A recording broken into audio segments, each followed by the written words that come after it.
Hello అండి. మనం ఈరోజు ఎగ్ పరాటా అంటే గుడ్డు పరాటా, ఆమ్లెట్ రోటీ చేసుకుందాం. దాంట్లో స్టఫింగ్ వేసి చేసుకుందామండి చపాతీలో. ఒకటి విత్ ఆనియన్, ఒకటి వితౌట్ ఆనియన్ స్టార్ట్ చేసేద్దామా? ఇప్పుడు ఒక గుడ్డు తీసుకొని, ఒకటే పరాటాకి ఒకటే గుడ్డు తీసుకోండి. ఎందుకంటే ఎక్కువ స్టఫింగ్ వేస్తే బయటికి వచ్చే ఛాన్సెస్ ఉంటాయి, పరాటా విరిగిపోవచ్చు. ఇప్పుడు 1/4 teaspoon ginger garlic paste, half teaspoon chilli powder, half teaspoon dhania powder, 1/4 teaspoon onion అది సాల్ట్ తీసుకున్నాను. ఉప్పు, అల్లం వెల్లుల్లి, ధనియా పౌడర్, కారం 4 తీసుకోండి. ఇప్పుడు సగం మీడియం సైజు హాఫ్ ఆనియన్ సన్నగా తురుముకొని వేసుకొని, ఒక కరివేపాకు రెమ్మ, కొంచెం కొత్తిమీర సన్నగా తురుముకొని వేసుకొని చేత్తో ఈ విధంగా మిక్స్ చేద్దాము. వీలైతే ఒక 2-3 పించెస్ జీరా పౌడర్ కూడా వేయండి. కొందరు దీంట్లో గరం మసాలా వేస్తుంటారు, కానీ నేను గరం మసాలా అస్సలు ప్రిఫర్ చేయను. ఆమ్లెట్ రెసిపీస్లోకి గరం మసాలా వేయకండి, వేయకపోవడమే మంచిది, లేకపోతే అది సివియర్గా స్టమక్ ప్రాబ్లమ్స్ వస్తాయి. ఇప్పుడు ఒక గుడ్డు పలకొట్టి వేసేసి దీన్ని బాగా బీట్ చేసి ఆ తర్వాత చపాతీ ప్రిపేర్ చేసేసుకుందాం.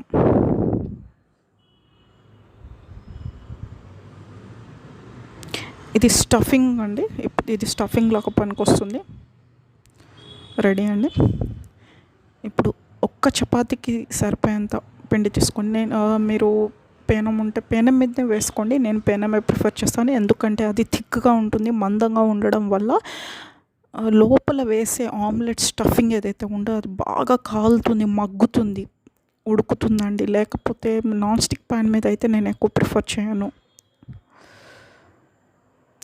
ఇప్పుడు ఒక్క చపాతీకి సరిపోయేంత, మామూలుగా మనం ఎంత పిండి తీసుకుంటామో అంతే తీసుకొని ఒక చిన్న రోల్ చేసుకుందాము.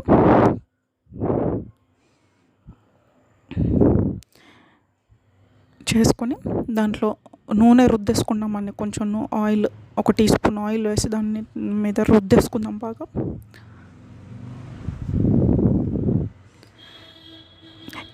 ఇటువంటి చపాతీస్ చాలామంది మామూలుగా నాన్ వెజ్ రెసిపీస్తో పాటు చేసుకుంటుంటారు. నాన్ వెజ్ రెసిపీస్తో ఇట్లాంటి లేయర్స్గా ఉండే ఈ చపాతీస్, ఈ పరాటాస్ చాలా బాగుంటాయి, చాలా టేస్టీగా ఉంటాయి. మళ్ళీ దాన్ని ఫోల్డ్ చేసి మళ్ళీ కొద్దిగా ఆయిల్ వేసి రుద్దేసి మనం చపాతీ చేసేసుకుందామండి. ట్రయాంగిల్ షేప్లో వస్తుంది.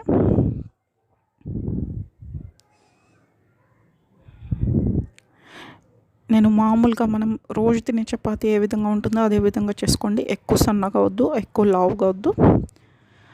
స్టఫింగ్ బయటికి రాకుండా చూసుకోవాలండి, అప్పుడే మన రెసిపీ సక్సెస్ అవుతుంది. చూడండి, నా చేతి అంతగా ఉంది, నా హ్యాండ్ సైజ్ ఉంది చపాతీ. ఇప్పుడు పేనం స్టవ్ మీద పెట్టి బాగా వేడెక్కిన తర్వాత, బాగా హీట్ అయిన తర్వాత పెద్ద మంట మీద పెట్టి ఈ చపాతీ దాని మీద వేసేసుకుందాం.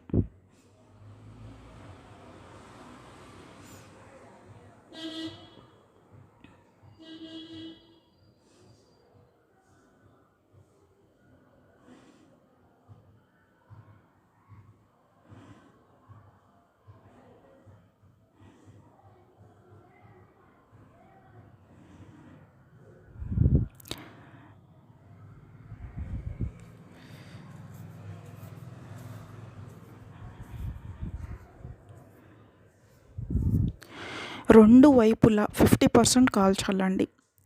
మొత్తం కంప్లీట్గా కాల్చొద్దు. పెద్ద మంట మీద పెట్టి రెండు వైపులా తిప్పుతూ ఒక 50%, 40-50% కాల్చాలి. ఆ కాల్చిన తర్వాత నెక్స్ట్ ప్రాసెస్, అది ఇంపార్టెంట్. ఇప్పుడు మనము ఆమ్లెట్ స్టఫింగ్ వేయాలి. గుడ్డు స్టఫింగ్ మనం బీట్ చేసి పెట్టుకుంది. సైడ్స్ నుంచి చపాతీకి మనకు లేయర్ కనిపిస్తుందిగా, టాప్ లేయర్, అది మెల్లగా ఓపెన్ చేయండి. ఇప్పుడు మంట చిన్నగా పెట్టేసుకోండి. ఇది చేసేటప్పుడు మంట చిన్నగా పెట్టేసుకోండి, లేకపోతే చపాతీ మాడిపోయి స్టఫింగ్ మాత్రం పచ్చిగా ఉంటుంది. ఆ విధంగా జరగొద్దంటే 50% కాలిన తర్వాత సైడ్స్ నుంచి లేయర్ ఓపెన్ చేద్దాం. చూడండి, 50% కాలింది. ఇప్పుడు సైడ్ నుంచి నేను ఆ చపాతీ లేయర్ ఓపెన్ చేస్తాను. ఓపెన్ చేసి దీంట్లో మనం బీట్ చేసి పెట్టుకున్న ఎగ్ స్టఫింగ్ ఏదైతే ఉందో, గుడ్డు, అది పోసేసుకుందాం. పోసేసి దాన్ని స్పూన్తో చక్కగా స్ప్రెడ్ చేసేసి ఆ లేయర్ మూసేద్దాం. చూడండి, ఈ విధంగా కంప్లీట్గా స్ప్రెడ్ చేసి పైన టాప్ లేయర్ మూసేద్దాం. ఇప్పుడు లైట్గా ఒత్తుకోండి, బయటికి రావద్దండి, బయటికి రాకుండా లైట్గా ఒత్తుకోండి. ఇప్పుడు మంట కొంచెం మీడియం మంటలో పెట్టండి, చిన్న మంట కాకుండా మీడియం మంటలో పెట్టి ఉడికించండి. ఇప్పుడు ఆయిల్ వేసుకుందాం. సైడ్స్ నుంచి ఆయిల్ వేసుకుంటే అది కిందికి పోయి లోపలున్న స్టఫింగ్ చక్కగా మగ్గుతుంది. మనం ఆనియన్స్ కూడా వేసాం కాబట్టి ఆనియన్స్ కూడా ఆ వేడికి బాగా మగ్గాలి. కాబట్టి మీడియం లేకపోతే చిన్న మంట మీద చేసుకోండి, పెద్ద మంట మీద అస్సలు పెట్టొద్దు, లేకపోతే చపాతీ పైన మాడిపోయి లోపల గుడ్డు పచ్చిగా ఉంటుంది. ఇప్పుడు ఈ విధంగా టర్న్ ఓవర్ చేసేసుకుందాం, తిప్పేసి పైనుంచి లైట్గా ఒత్తండి. మళ్ళీ ఆయిల్ వేసేసుకుందాం సైడ్స్కి, ఇంకో వైపున పైనుంచి లైట్గా ఒత్తండి.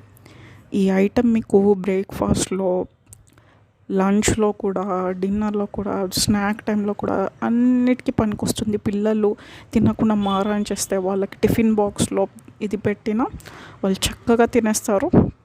స్నాక్ టైంలో ఏదైనా స్పెషల్గా తినాలనిపించినా మీరు సింపుల్గా ఇది చేసేసుకోవచ్చు. దీనికి ఎక్కువ బయట నుంచి ఎక్కువ కాస్ట్లీ ఇంగ్రీడియంట్స్ ఏం అవసరం లేదు.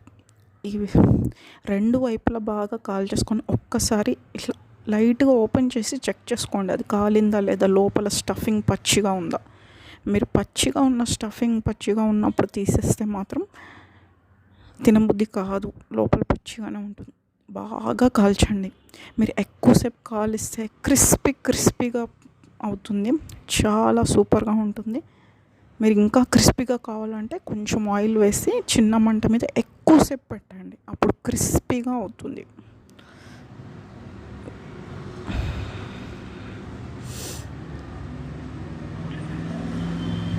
ఈ విధంగా ఒత్తుకోండి, లైట్గా ప్రెషర్ వేసి ఒత్తుకోండి.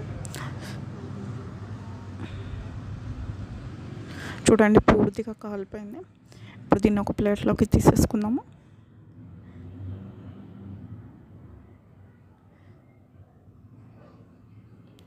ఇప్పుడు ఇది విత్ ఆనియన్ అండి. వితౌట్ ఆనియన్ కూడా ఒకటి వేసి చూద్దాము. చూడండి, లోపల నేను ఓపెన్ చేసి చూస్తున్నాను, కంప్లీట్గా మగ్గిపోయింది. ఆనియన్స్ చక్కగా స్టీమ్లో ఉడికిపోయాయి. ఆమ్లెట్ కూడా చక్కగా వచ్చింది. ఇప్పుడు దీన్ని స్లైసెస్ లాగా కట్ చేసుకొని, పిజ్జా ఎలా కట్ చేస్తామో అదే విధంగా కట్ చేసుకొని తినొచ్చు. ఇప్పుడు వితౌట్ ఆనియన్ చేద్దామండి. ఎగ్ స్టఫింగ్ ప్రిపేర్ చేసుకున్నాము, జస్ట్ ఒకటే తేడా, దీంట్లో అయితే ఆనియన్ వేయలేదు, దాంట్లో ఆనియన్ వేసాం. ఆనియన్ వేసినప్పుడు ఒక రెడ్ చిల్లీ, ఒక గ్రీన్ చిల్లీ కూడా వేయండి.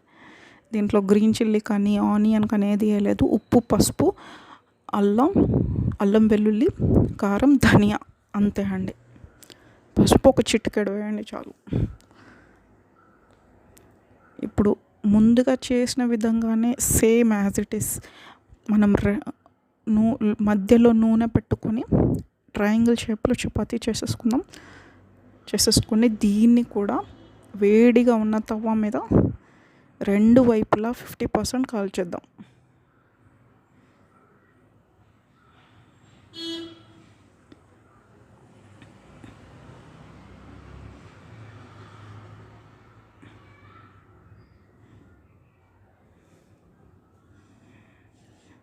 రెండు వైపులా 50% కాలిన తర్వాత మధ్యలో ఉన్న పైన ఉన్న చపాతీ లేయర్ ఒకటి ఓపెన్ చేద్దాము.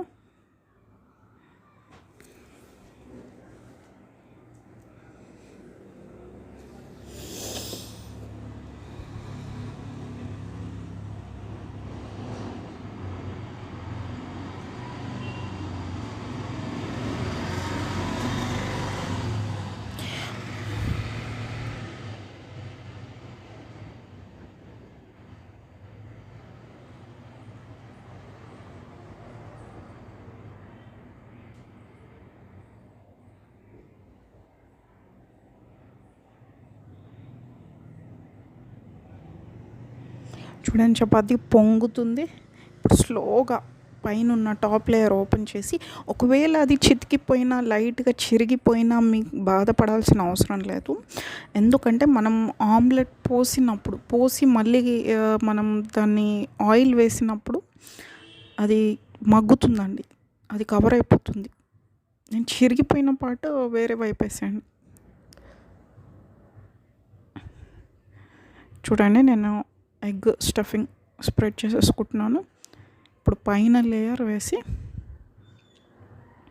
ఇప్పుడు పైన ఉన్న చపాతీ లేయర్ పెట్టి ఈ విధంగా లైట్గా ప్రెస్ చేయండి.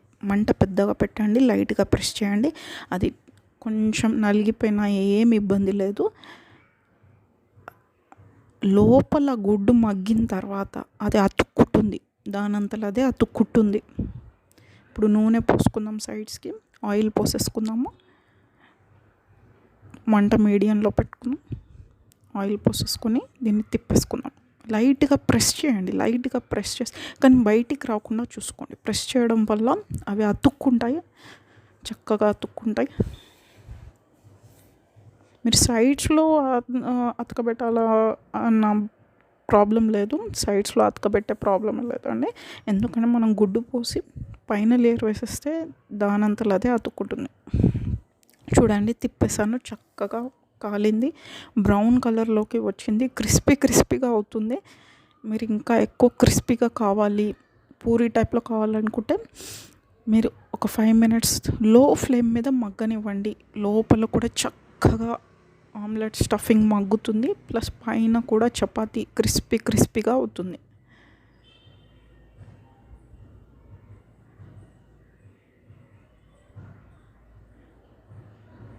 ఇలా ఒత్తుకోండి, పైన బాగా ఒత్తుకోండి, రెండు వైపులా కాల్చేటప్పుడు ఒత్తుకోండి.